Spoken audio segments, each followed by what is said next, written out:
Hello students, we are live now. Today we learn pronoun. ये pronoun है क्या? Pronoun जो हमने पार्ट ऑफ स्पीच देखे थे, पार्ट ऑफ स्पीच का हमारा ये सेकंड टॉपिक है, दूसरा टॉपिक है पार्ट ऑफ स्पीच का, जिसको हम हिंदी में बोलते हैं सर्वनाम।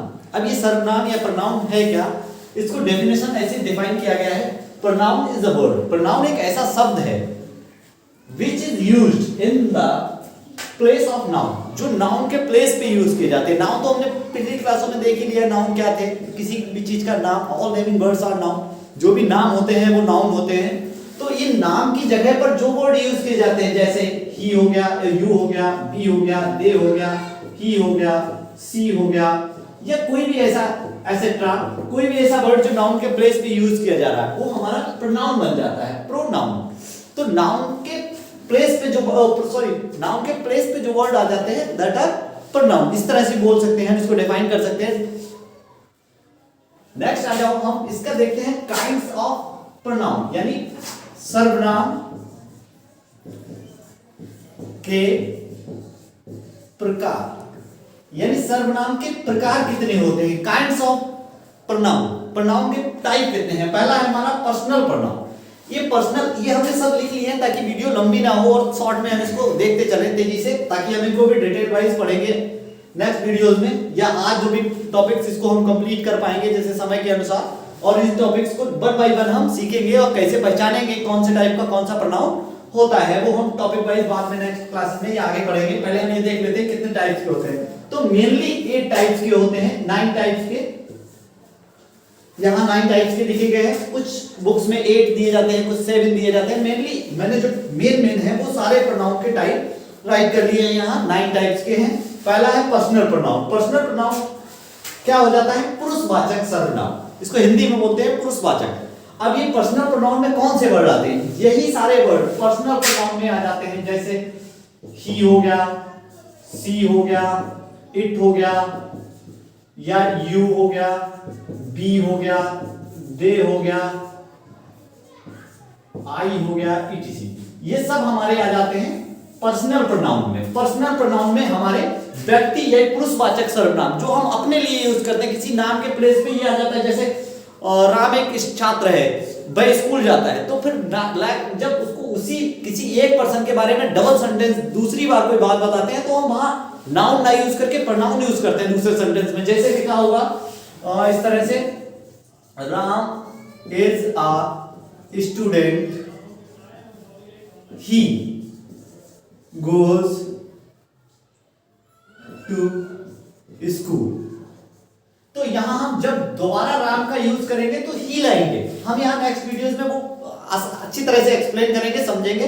अब यहां शॉर्टकट समझते चलते हैं, इनके टाइप सब समझ लेते हैं कितने हैं। आज हम ये नोट्स बनाते चलेंगे, प्रोनाउन क्या है, डेफिनेशन क्या है, उसके काइंड्स कितने हैं, टाइप्स कितने हैं। उसके बाद हम one by one detail wise इनको टॉपिक्स को सीखेंगे, पढ़ेंगे। पहला है जैसे राम, तो राम की जगह पर जब दूसरा वर्ड आया ही, भाई Ram is a student, Ram एक छात्र है। ही गोज टू स्कूल, भाई स्कूल जाता है। जब भाई स्कूल जाता है तो राम की जगह पे ही वर्ड आ गया, तो ही हमारा कौन से टाइप का प्रोनाउन हो गया? Personal pronoun. पर्सनल प्रोनाउन हमारा ही आ जाता है। ही, सी, इट, दिस, दिस नहीं, यू, बी, दे, इट, आई, ये जो भी है। अब इनको भी कैटेगराइज किया गया है 3 टाइप्स से। फर्स्ट पर्सन, सेकंड पर्सन या थर्ड पर्सन कौन से हैं, वो हम नेक्स्ट इस टॉपिक में पढ़ेंगे डिटेल वाइज कि ये first person, second person, third person कौन कौन से होते हैं। नेक्स्ट आ जाता है हमारा रिफ्लेक्सिव प्रोनाउन। रिफ्लेक्सिव में क्या होता है? निजवाचक सर्वनाम। ये निजवाचक क्या है? निजवाचक यानी ये वर्ड से पता लग रहा है निज। निज मींस अपनी निजी चीज को बताता है, निज। जैसे he does this work himself। जो himself वर्ड है, ये himself उसने स्वयं किया, निज के बारे में बताता है, अपने बारे में बताता है कि रिफ्लेक्सिव प्रोनाउन में कि उसने ये कार्य स्वयं किया। himself निज, निजी स्थिति के बारे में बताया, निजी बारे में बताया, तो ये कौन सा हो जाता है हमारा? रिफ्लेक्सिव प्रोनाउन, जो वर्ड से पता लग रहा है। तो इस तरह से हिमसेल्फ। अब ये ही पर्सनल प्रोनाउन हो गया, ये हिमसेल्फ कौन सा हो गया? रिफ्लेक्सिव हो गया। अब ये दिस कौन सा वाला है? दिस भी तो प्रोनाउन ही है। अब नाउन के प्लेस पे यूज किया जा रहा है, तो दिस कौन सा आ जाता है हमारा? डेमोन्स्ट्रेटिव में आ जाता है। अभी हम आगे बताएंगे टॉपिक वाइज कि डेमोन्स्ट्रेटिव में कौन से होते हैं। नेक्स्ट आ जाता है एम्पैथेटिक। एम्पैथेटिक प्रोनाउन क्या है? ये दृढ़ता सूचक है, दृढ़ता सूचक, यानी दृढ़ निश्चय बताता है कि नहीं, स्वयं उसने जोर दबाव दिया जाता है अवश्य, दृढ़ता सूचक कि हम ये स्वयं करेंगे। जैसे यही वर्ड अगर है ही, himself,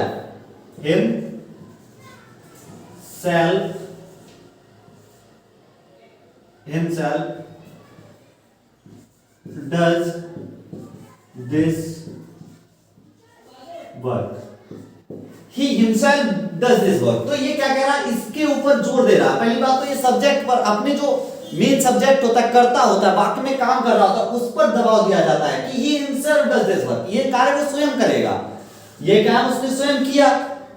यहां भी दिया जा रहा है लेकिन इतना दबाव नहीं दिया जा रहा है, यहां वर्क पर ज्यादा दबाव दिया जा रहा है कि किसके द्वारा किया जा रहा है। यहां ये दबाव दिया जाता है जब ऑब्जेक्ट सब्जेक्ट के बाद जस्ट हिमसेल्फ ला दिया जाए, योरसेल्फ ला दिया जाए, जिस वर्ड में सेल्फ लगा हो यानी स्वयं की बात की जा रही है, तो वो एम्पैथेटिक हो जाता है। तो एम्पैथेटिक और रिफ्लेक्सिव और एम्पैथेटिक में बहुत कम फर्क है, बहुत आसानी से हम पहचान सकते हैं क्या फर्क है। अगर जस्ट सब्जेक्ट के बाद दिया है सेल्फ वाला वर्ड तो वो हमारा हो जाता है एम्पैथेटिक, और लास्ट में या कहीं अदर प्लेस पे दिया जाए तो क्या हो जाता है हमारा रिफ्लेक्सिव। जब सेल्फ वाला वर्ड किसी सब्जेक्ट के जस्ट बाद दिया जाए तो एम्पैथेटिक, और जब कहीं अदर प्लेस पर दिया जाए तो रिफ्लेक्सिव प्रोनाउन। बस ये डिफरेंस है रिफ्लेक्सिव और एम्पैथेटिक में। वर्ड सेम यूज होंगे, सेल्फ वाला वर्ड यूज हुआ होगा our self, their self, himself, herself, my self, yourself, तो इस तरह से वर्ड्स होते हैं। अब रेसिप्रोकल क्या है? रेसिप्रोकल क्या है? परस्पर वाचक। परस्पर वाचक यानी ये परस्पर दिखाता है कि ये सेम चल रहा है, जैसे वो as well as soon as, इस तरह के वर्ड दिए जाते हैं। ये टॉपिक वाइज पढ़ेंगे, आगे हम सीखेंगे। अब डेमोन्स्ट्रेटिव में क्या है? डेमोन्स्ट्रेटिव प्रोनाउन संकेत वाचक होता है, ये संकेत करता है, इशारा करता है किसी को, किसी थिंग्स या पर्सन या प्लेस की ओर। जैसे इसमें वर्ड्स आ जाते हैं दिस, दैट, दीज, दोज, ये मेनली आते हैं। ये सिंगुलर के लिए यूज होते हैं, ये प्लूरल के लिए होते हैं।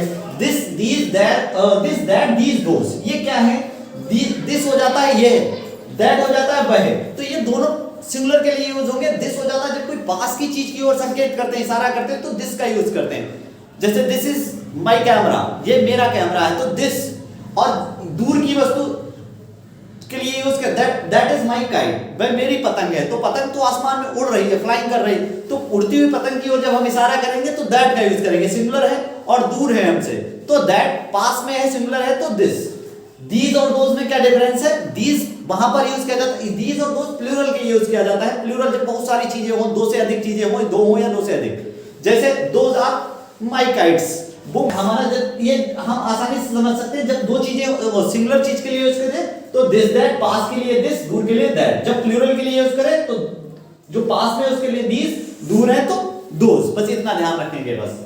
और नेक्स्ट आ जाएगा हमारा इंटेरोगेटिव। ये इंटेरोगेटिव तो हम आसानी से पहचान सकते हैं, प्रश्नवाचक सर्वनाम। इसमें कोई भी वर्ड प्रश्नवाचक यूज किया जाएगा, जैसे हु हो गया, वेयर हो गया, whom हो गया, etc।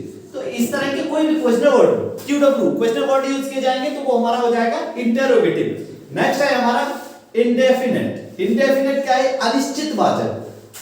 अनिश्चित वर्ड से पता लग रहा है कोई निश्चित नहीं है, डेफिनेट नहीं है, इंडेफिनेट। इंडेफिनेट में ऐसे कोई वर्ड जो निश्चित ना हो, ये ना पता लगे जिससे निश्चित कौन है, कितने लोग हैं, किसकी बात की जा रही है, किन लोगों की।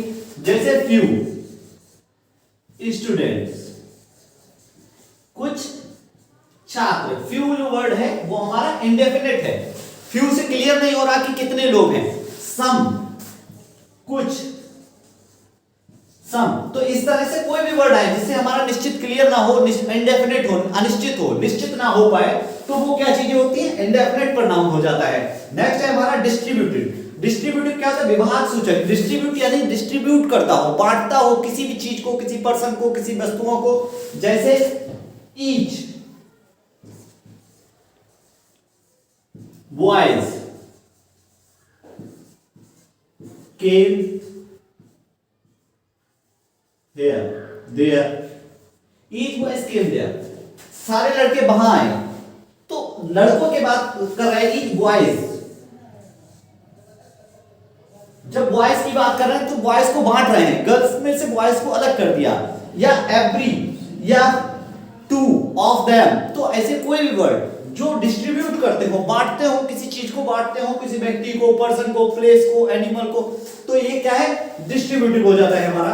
रिलेटिव क्या हो जाता है, रिलेटिव लास्ट है, जो कि हमारा संबंधवाचक या संबंध सूचक, जो संबंध दिखाते हो, ऐसे वर्ड जैसे the boy who came, there is my friend, the boy who came there is my friend, जो लड़का वहां आया वह मेरा दोस्त था, तो ये संबंध दिखाता है who।